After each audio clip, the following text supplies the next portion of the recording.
Hello you guys, welcome back to my channel. We're bringing back the casual sit down videos, just talking videos because I want to, why not? And I wanted to make this video I wanted to make this video because I want to talk about my story. I don't know, I just feel like sometimes I even see myself as the girl online that hasn't eaten and I just don't want to be that girl anymore. You guys already know that I overcame those fears that I had. I gained weight, I overcame fear foods, I overcame all the stuff going on in my brain when it comes to food and exercise and body image and stuff. And yes, there's some days where I struggle, but I feel like I'm just a normal girl living her 20s, and of course in my 20s I'm gonna struggle with body image as every single human on this world, and with food here and there, but it doesn't affect my life as before. I'm not obsessive about it as before. It doesn't rule my whole life, which is what was happening before. And I just thought about doing this video as a little introduction of who I am as a person, because I'm way much more than what happened to me, and I'm way much more than an ED.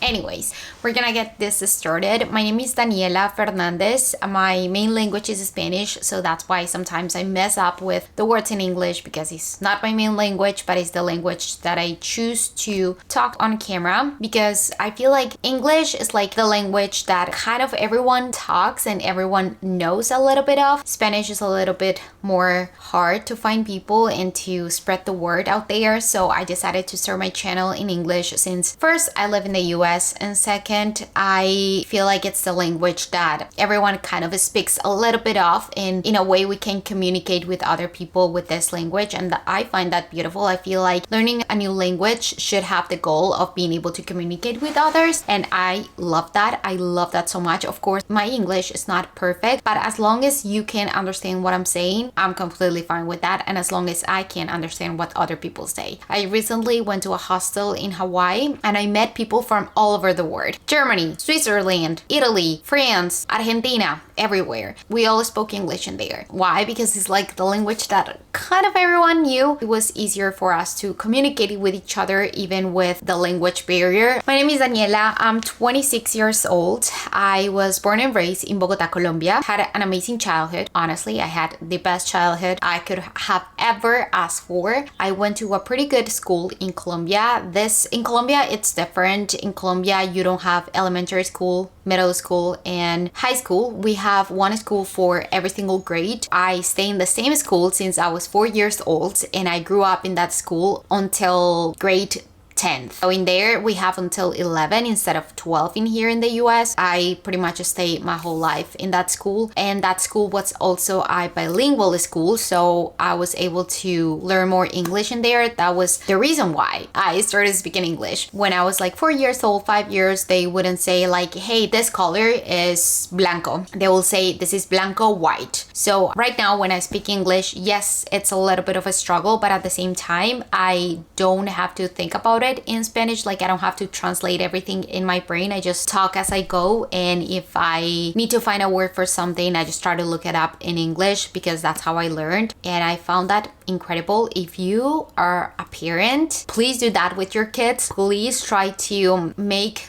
your kid talk in the other language since they start learning words. Like, that's the best method you can find ever, just by learning the word for the first time. You know what I mean? I hope you do. We're gonna keep going. I get distracted quite often. I grew up with my two parents, my mom, my dad, and also I have a brother. He's older. When I was 8 years old, I got a dog. Her name is Maggie, and she is a schnauzer, and thank God she's still with us, which is incredible. She's 18 years old right now. That's crazy to me. That's crazy, because she's still alive. She's still walking around, playing around, biting us for playing, of course, going on walks here and there. She doesn't have as much energy as before, of course. If you multiply, she's actually 127 years old right now, which is insane to me. It's just crazy. My school years were absolutely incredible. I loved it. I'm a very outgoing person. I love talking to people. I love being around people. I love everything when it comes to talking, when it comes to interacting with people. I love being on camera. That's another fact about me. Did a lot of acting classes when I was a kid because I always wanted to be an actress. I was always looking at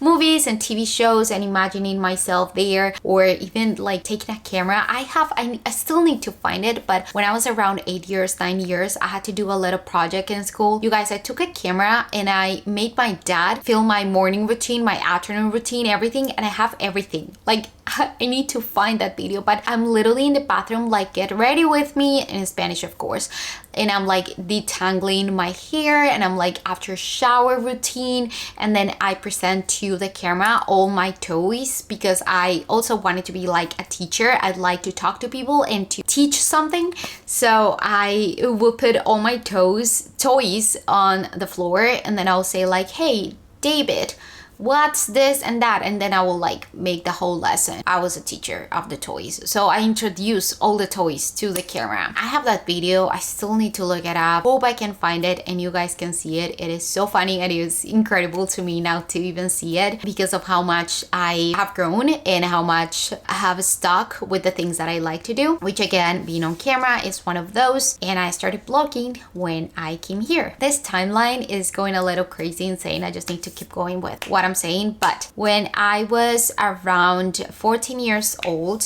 I started struggling with body image pretty badly, and I think that the body image issue was there before that. And I used to play soccer. I was the captain of my team and I absolutely love playing soccer. I was always very into sports. I did tennis, I did gymnastics, I did cheerleading, I did basketball, I did soccer. Soccer was my favorite, of course, but I did all those sports because my dad wanted us, my brother and I, to be in the Olympic Games, which is crazy. He always wanted us to be more into sports and to be active, so that's how I grew up being active. I love soccer so much. I used to have to train a lot. I used to have to practice a lot. Every morning I had practice before classes at 6 a.m. until 8:30, and then I'll start my classes. That was how my school was made. In there you have grade 1, 2, 3, 4, 5, 6, 7, 8, 9, 10, 11, but then you have 11A, 11B, 11C, 11D, and that's your classroom, right? And you stay there. It's not like in the US where you like walk around all the campus and like find your class. No, you stay in one classroom for the whole year. It was grade like 7 or 8 where they started implementing this thing in my school where every single teenager that was into sports and was very good at sports will stay in the A of each grade.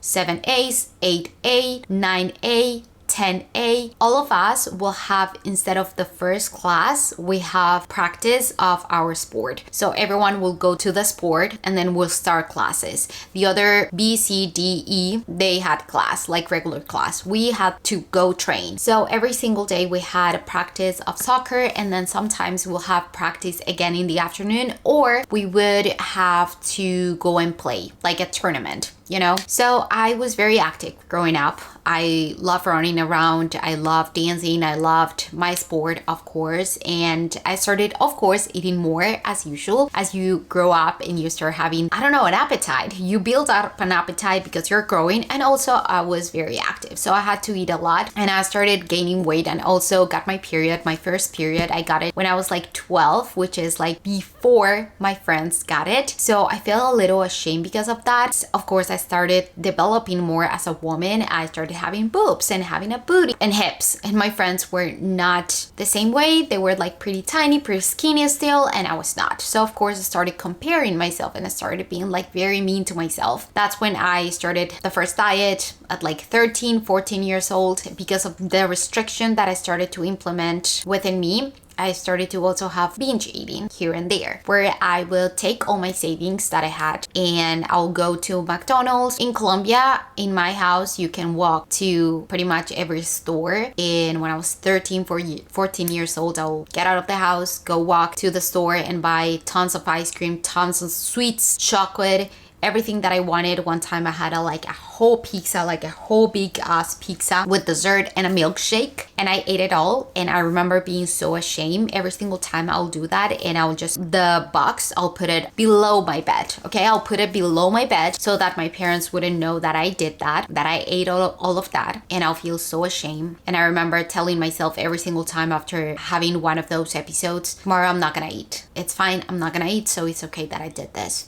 The next day will come and I will not eat, or I will eat like an apple, something like that. But then again, the cycle of I'm extra hungry and I want something to eat, and I know for a fact that I can just restrict and erase what I did. So that's fine. I'll do this once again. And it became a cycle, right? Instead of losing weight, which was what I wanted, I started gaining weight. And I started having a very bad relationship with my body and with food and with exercise, with pretty much everything. I also started taking laxatives. I also started, it was a whole thing of like, I did it all. Like everything that you can imagine with eating disorders, I did it all. Which is crazy to me again, because I remember also being a kid when I was 9 years old and watching a documentary of EDs, and I was like, there's no way that's gonna ever happen to me. That's never gonna happen to me. And it did.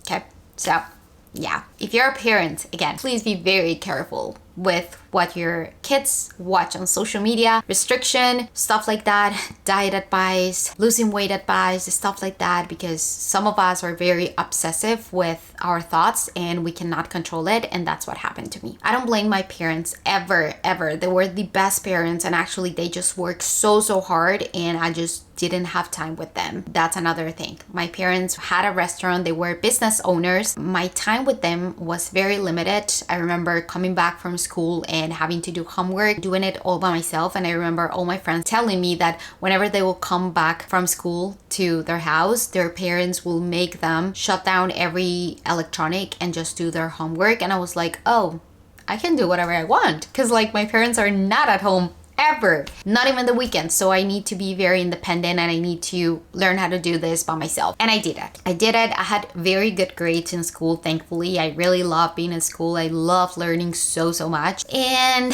then it happened what it happened. I started struggling pretty badly, and I remember never being able to lose weight as I wanted to. But then one time, it was a summer, and I think it was 8th grade or 9th grade, and it was summertime. Summertime in there is June, July, and August. I had those 3 months kind of for me, and I decided that it was the time for me to lose weight. Okay, that's what I try to do. I started going to the gym and eating healthier. The first couple of weeks, I feel like they were good. I feel like I was doing the right thing. I was actually eating healthier, eating more vegetables. Instead of having 2 carbs at lunch, I'll have 1. Like, I'll feel good. And mind you, the doctor even recommended for me to lose weight because I was a little bit overweight. So I started to eat better, eat healthier, and it was healthy in the beginning. But then I started looking online more and more stuff about how bad carrots are for you because they have so much sugar, or grapes, or how bad eating after 6 was, stuff like that. And I will take everything very personal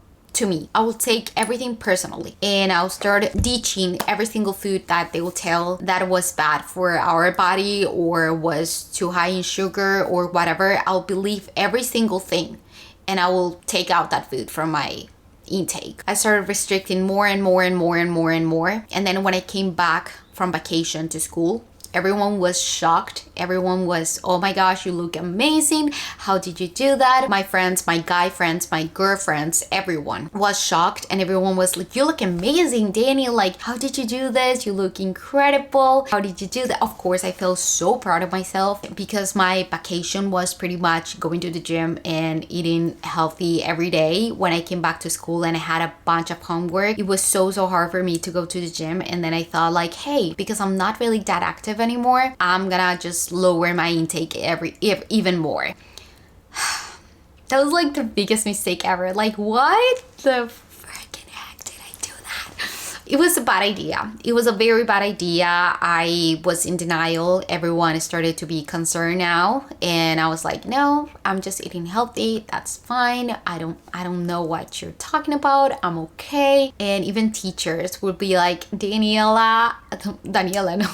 Even teachers will be like, Daniela, everything good at home? And I'm like, yeah, everything is good. I'm just eating healthy. That's fine. Like, I don't know why everyone is so concerned. Until my mom took me to the nutritionist one day, and she was like, yeah, you're a little underweight and you need to gain weight. And I was like, okay, let's do this. That's when I started my whole recovery stuff in there. I had up and downs in Colombia, and then we decided to move to the US. And I'm not gonna get very deep into the ED because that's not the point of this video. Once again, it's just a little bit of my story, my background and everything, so I'm not gonna go very deep. But I had to take Ensure for a long time. I had to take a bunch of Ensure, and that wasn't really fun at all, but I felt better until I came here to the US. Once again, I started struggling pretty badly. I moved here when I was 17 years old, and it was culture shock. It was bad. It was like so bad, and I truly didn't expect for it to be that bad, and it was extremely bad for me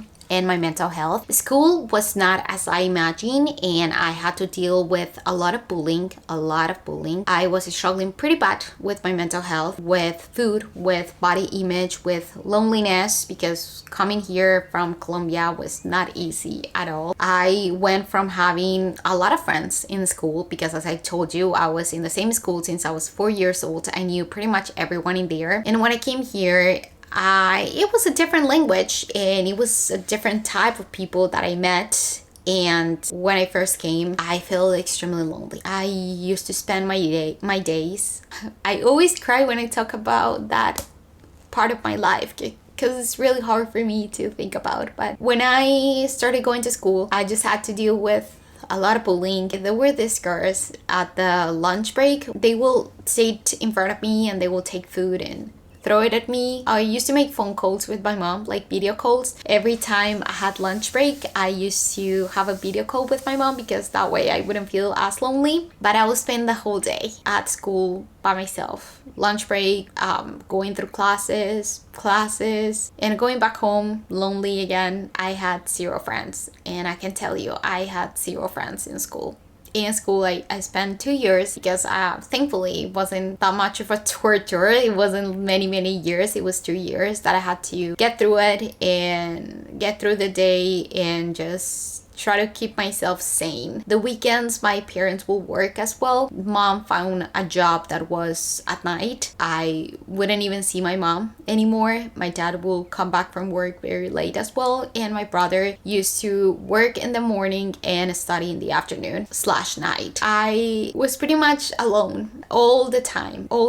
And that really broke me and made me struggle even more with food. Of course, I had zero company, zero people to talk to. I was alone 24/7. I struggled very badly, to the point where I had to go to the hospital because my body was just giving up already. And I was giving up. I just didn't care anymore about life in general. I just didn't care about pushing myself to do anything that wasn't comfortable, because I didn't see a point of anything. I didn't have any friends. I was not enjoying life at all. I was very depressed, like very depressed, and I just didn't want to be here anymore. I went to the hospital. I got better, but then I'll come back to the environment where I got sick, and it will happen all over again, where I will have to go back to the hospital again. I forgot to say that when I came here to the US, of course, we came with my parents with 4 bags. We didn't have a lot of things. We didn't have a place to stay. So we asked my aunt from my dad's side if we could stay for a little bit in their house while we wait to see if we could find a place to live with my dog, my parents, and my brother. We stayed there for a little bit, and then I started struggling. I had a inconvenience with my aunt in that house, and she ended up kicking us all out of her house one night. We had to call the police. It was not a very good night. I still remember everything that happened. We had to take everything that we had and put it in black bags, like the trash bags.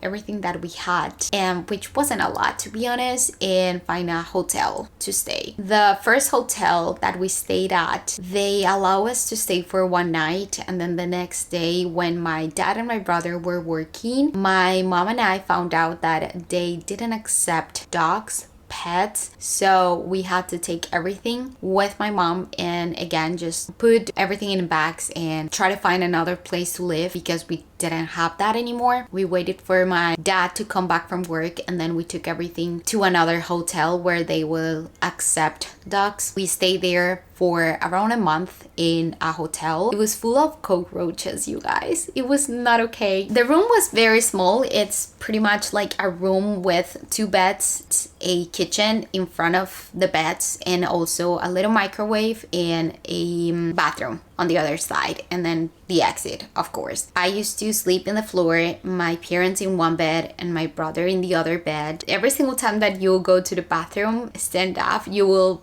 turn on the light, and there were cockroaches everywhere, and it was bad. They were all over my dog's food. They were everywhere. It was crazy. It was kind of crazy. My dad used to wake up at like 5 to go to work, so we will all wake up at the same time, of course, because there was no space for anything else. There were the 2 beds and the kitchen was right in front of that. Every night you will smell all the food everywhere because there was no place for the food smelling, like the food smell, like, you know, the environment to clear up. You know, when you have a house and you cook like on the first floor, and then all the essence and like all the smells, you can tell someone cooked even if you're in the second floor. You know, imagine if the kitchen is literally in front of your bed. You couldn't sleep because of the smell. But anyways, I spent a lot of time there. I actually did spend my birthday there, and it was not an amazing time. To be honest, it was not great. We finally found our first apartment,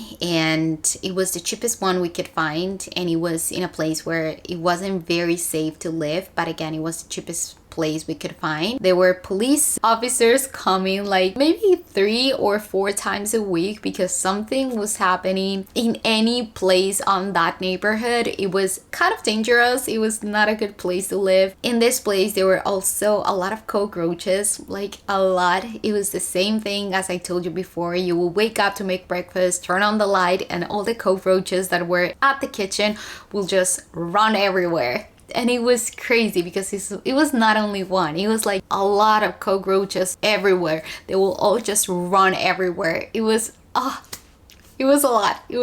But we were thankful because it was our first apartment. Of course, it was rented, of course. And we were grateful because we had a place to stay and a place to live. I was still at school at that point, and the only person that I ever met that was my angel and the most incredible person I've ever met is my teacher in there. This woman, she's an angel. She's truly an angel. Like truly an angel. When I was living at the hotel, I couldn't go to school, of course, because the bus wouldn't be able to pick me up. The hotel was a little far away from my school, and I didn't want to change the schools because I didn't know where I was gonna live. The teacher will come to a Publix, which is like a little grocery store, and she will take all the homework that I had, help me out with my classes. She was the best. She's also like a literature, that words hard, American lit teacher. She was the reason why I came back to reading once again, because when I was a kid, I loved reading. I would spend hours and hours reading, and I lost that when I came here because English was not really easy to understand for me, and I couldn't read in English. I couldn't do it, and I gave up and I stopped reading. And then she helped me so much to the point where I found my love for reading once again, and I'm forever grateful for that. She will allow me to borrow her books from her house, and she will also go and teach me all the lessons that I'll miss. And she was just an incredible person. I will never forget everything that she did for us. Then after we moved to our first apartment, she found us, I don't know how, a bed for each and every one of us, for my dad and my mom, for my brother, and for me. I think she just talked to a bunch of her friends, and they all had things that they were not using anymore, and they all gave us to us because we had nothing. We pretty much moved to an apartment that was unfurnished, like nothing at all, no beds, no mattresses, nothing, and we didn't have anything at all. So she gave us everything, and that was really nice from her. And I remember crying and just telling her thank you so much because that was incredible to me. She gave us a little table for us to be able to eat at, some pans to be able to cook with. Like, she was just incredible. I'm really trying not to have any tear because I just did my makeup, so I can't do this, Dani. You can cry. You can't. So yeah, that was our first apartment. I was extremely grateful for that. It was an incredible thing that happened. Then after that, if a year went by, I graduated from school. I was going to look for a place to go study, to start college. I always wanted to go to college. That was like one of my dreams, my biggest dreams. But then I found out I couldn't really go because I didn't have the resources to be able to go. Every single time that I will make an inquiry with any college, they will tell me that I was gonna be charged as international student. And if you know the US, you know that education is not really cheap. It's actually pretty expensive, even for American people, even for people that are born here and citizens of the US. It's extremely hard and extremely expensive. Imagine that amount of money that a citizen has to pay for school. Well, as an international, you have to pay around 4 times that amount. And because of a lot of stuff that I don't think I can talk about in here, I also couldn't get any scholarship and anything else like that. So I was trapped into, hey, I just can't go to college. Attempted to go to community college, and I went for 1 semester and I loved it. But the 3 classes that I took, which were math, English, and anatomy and physiology, cost me around $4,500, and I couldn't afford that for many semesters. I just took the very essential classes, and that's what they charged me for 3 classes. And it took all my savings, and I couldn't afford it. I started working when I was like 16 years old with my parents because they used to have a restaurant, a business. And then when I came here, I started working at a fast food place, fried chicken fast food place. And that was my first job. And since then, I didn't stop. I had a job every year. I started working for me to have money for me. As I said, I was able to pay for 1 semester of community college, but then I couldn't afford it anymore. And I didn't think that having a loan was gonna be very useful for me, and I didn't want to be in debt because I struggle with money as well. I don't know, I'll cry having so much debt.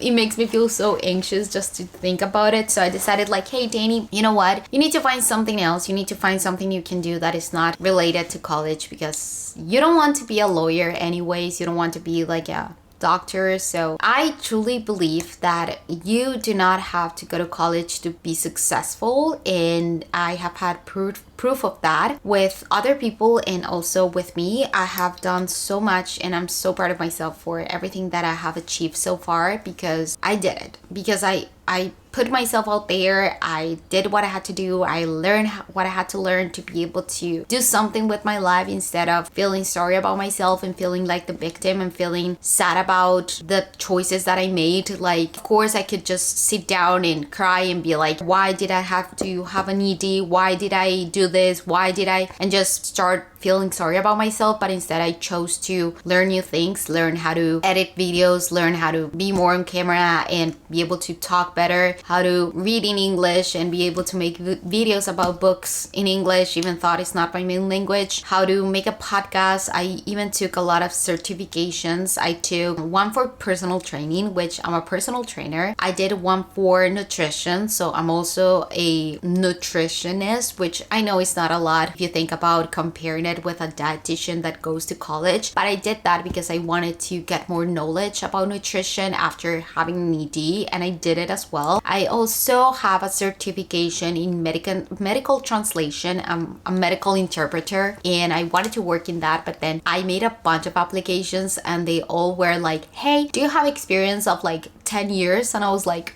are you for real? Like, how am I going to get experience if you don't give me a damn job? You know? Yeah, that was not cool at all. But I did it, and I did the certification, and I feel very proud of myself because of that. I also recently did one for marketing because that's what I realized that I like to do. I use it on my own thing, and hopefully I will be able to find a job if I want to in the future or even now. I don't even know. The second apartment that we went to, it was really nice, and it was kind of crazy because this apartment complex was completely new. We were the first people living in this apartment. It was extremely cheap, and my dad got accepted, which is crazy to me now that you think about it, but we were able to live there for 1 year. It had a pool. It was so beautiful. It was incredible, and I loved it so much. No cockroaches, thank God, and it was pretty good. But But after the year, they upped the rent by like $1,000. And we were like,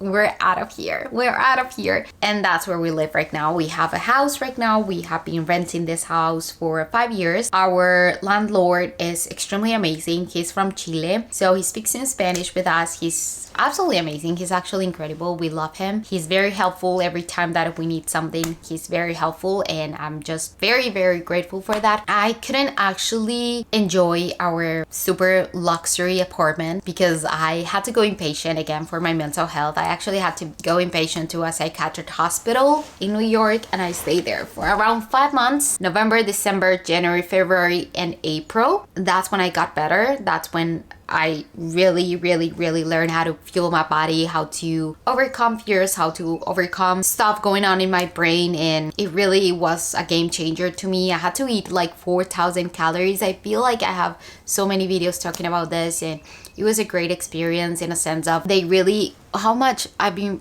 talking for 37 minutes. They really teach you how to ignore the bad comments of other people. Pretty much locked in there without electronics. They take away your phone and your computer, any electronic. You're just there having therapy and being around other girls that are struggling with the same. And you having therapy, you having a nutrition class, a dietitian outing where you go to different places to ask for food, to practice how to eat when you're out of your house, practice how to cook different recipes. It was an extremely incredible experience, and honestly, it was my last hope because I kind of already was giving up in life because I hit a very low point in my life. I was struggling a lot mentally and physically, and I just thought that I was gonna and I was like, you know what? This is my one and only chance, and this is the last opportunity that I'm going to give to recovery to show me if it's worth it or not. If I don't go, I'm gonna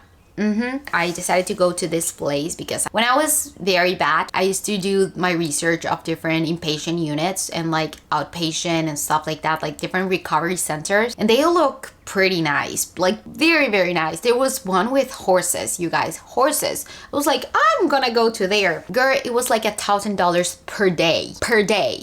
I have no insurance.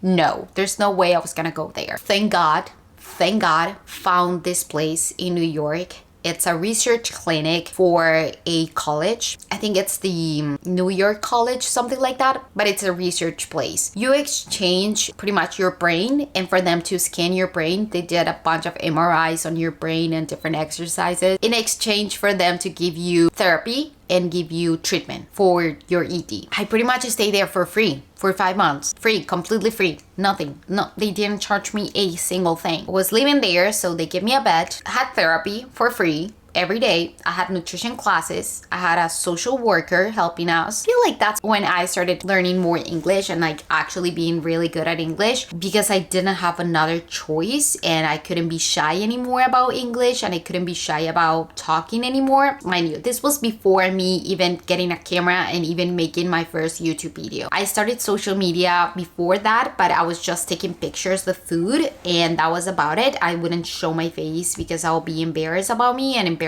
about who I was becoming. I was very bad, like seriously bad, mentally, physically, everything. And then I went there and I made friends in there. I felt so good. I even cried when I had to come back because I was like, I don't want to. I was feeling so in my zone, not because of the food. The food was amazing actually, and I got so much better in there, but because of the environment of I have friends. I finally found friends here in the US and I finally can talk to people. Like I was feeling so lonely and so bad, living alone and not having anyone, not having my family and being alone all the time, that when I went there and I was with someone and with support 24/7, I feel so good. Like imagine living with your friends, having, I don't know, PJ parties every night, watching Black Mirror every night with the nurses and laughing and like having meals with support and other people and nurses and doctors. And it was really nice to have that company, you know, to have someone to laugh and to have someone to talk to every single hour of your day. So that was incredible. And then when I have to come back, it was again so hard for me because again, you guys, I'm a very social person, but now that you look at me, I have changed.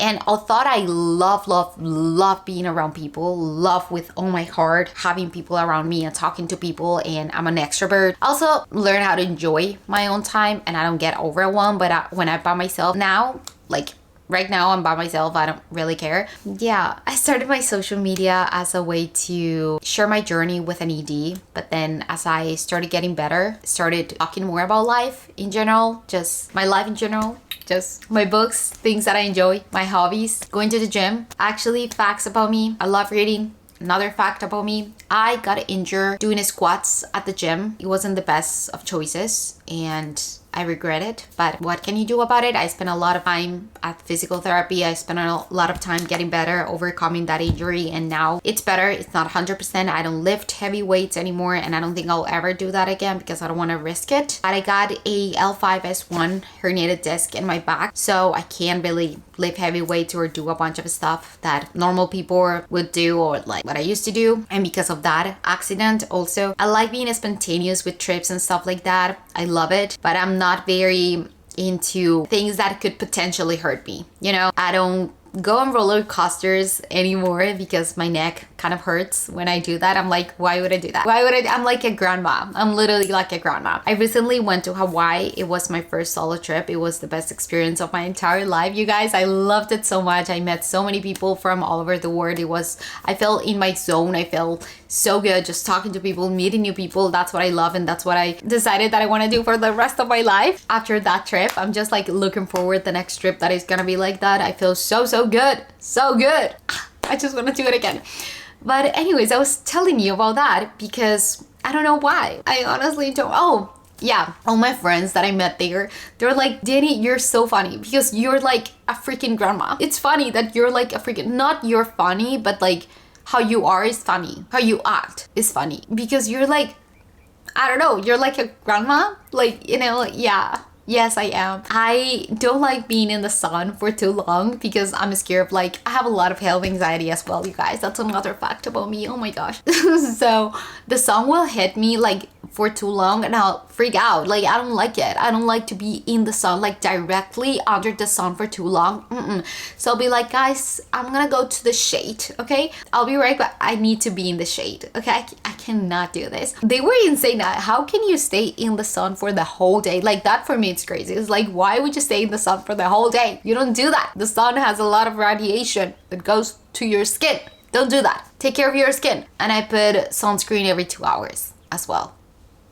Those are just random facts about me. Next random facts about me. I don't really care that much about clothes and like material stuff. I like more experiences, and I would rather spend money on food and experiences than having like a new sweater or like the super new bolso. Like, how do you say bolso? Purse, the super exclusive purse that is like $5,000. You wouldn't catch me doing that. You wouldn't catch me doing that. I feel like those $5,000, many more things that you could buy with those. Another fact about me, I would love to still be an actress. I did acting classes. I did a commercial last year and I was an extra last year and I absolutely loved it, and I'm still waiting to be an extra in Netflix. Like, I want that TV show to be out right now because I want to show you guys me as an extra. I'm probably gonna be there for like 5 seconds, but I don't care. That will be fun to see. Just my back. You will see my back in there. Now, you guys will see me. Don't worry. I'll tell you when it's out. What else? I learned how to do my makeup like 2 years ago because I really didn't care about doing makeup when I was very sick at all. Like, I was just very concerned about exercise and food and moving all the time and calories, and like, I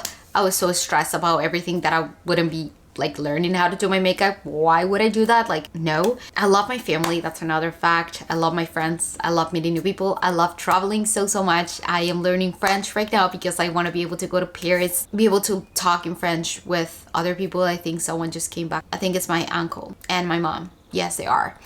So those are facts about me, and this is my little story.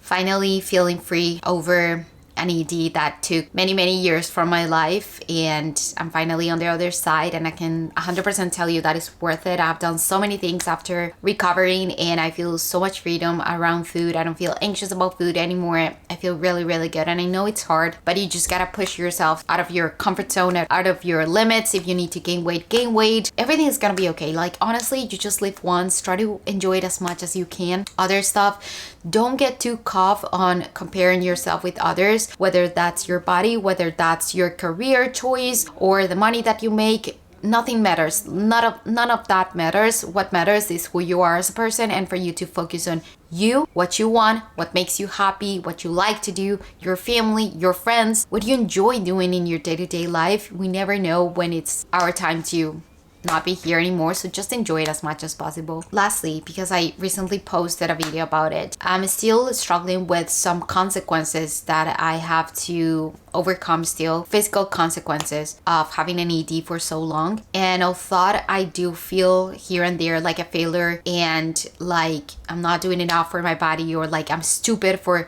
having this issue still, and I get hate comments here and there saying like I'm pathetic because I'm still in the same place as I was 2 years ago, which that's not true, because I'm definitely not the same person I was 2 years ago. I've grown and changed so much as a person, physically and mentally. Can 100% say that I'm doing my best to be able to overcome everything that I have right now, physically and mentally. I'm doing my best. I'm just a human that had to overcome an awful illness in the past, and that is now trying her best to overcome and to fix her body naturally. I will keep you updated with that. I just want to say that this is just like a little reminder to myself as well, like, Dani, you're not pathetic. You actually did so much and you have overcome so much. You don't have to feel like a failure at all, and you don't have to listen to those dumb comments. They don't define who you are. You are the only person that knows how much you have had to overcome in your life and how hard it was for you to get to where you are right now, and I'm proud of you. I'm super proud of you, and just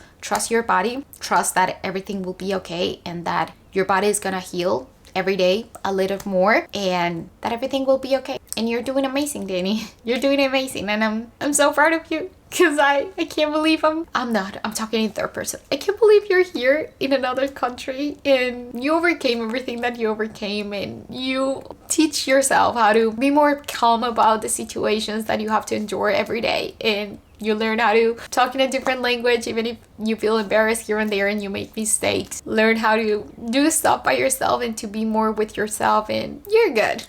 I think you're good, and I think your body will be able to heal soon if you just keep it up, so it will be okay. And for those that don't know, when you struggle with an ED, you can get a lot of issues and consequences coming from that, and from not eating enough. Your digestion can be off a lot, your hair can fall down, your nails can be very brittle, you can start having circulation issues, nerve issues, and I had to deal with all of that. Chronic pain is not fun, guys, at all. And I don't talk about it a lot because I don't want to feel like I'm complaining, but I do struggle with chronic pain.